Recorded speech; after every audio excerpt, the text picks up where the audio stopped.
সম্প্রতি লিটনের একটা ভিডিও ভাইরাল হয়েছে যেটা হচ্ছে তাকে স্টেডিয়ামের মধ্যে মানুষজন ভুয়ো করছিল এবং সেটা দেখে লিটন অসহায়ের মতো দাঁড়িয়েছিল।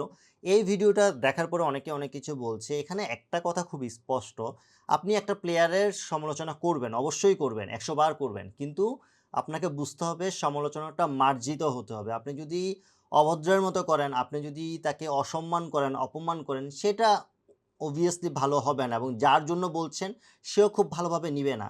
আপনি সমালোচনা কেন করছেন? obviously সে যখন সমালোচনা থেকে শিক্ষা নিয়ে ভালোভাবে কামব্যাক করে সে কারণেই তো করছেন। সো ওইটা আপনাকে মার্জিতভাবেই করতে হবে। দেখেন মার্জিতভাবে যদি করেন, দেখবেন যার উদ্দেশ্যে করতেছেন সে কিন্তু জিনিসটা বুঝবে। বুঝার পরে সে সেটা নিয়ে কাজ করবে।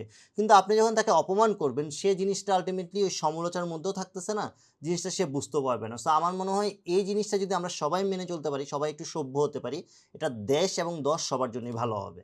ধন্যবাদ।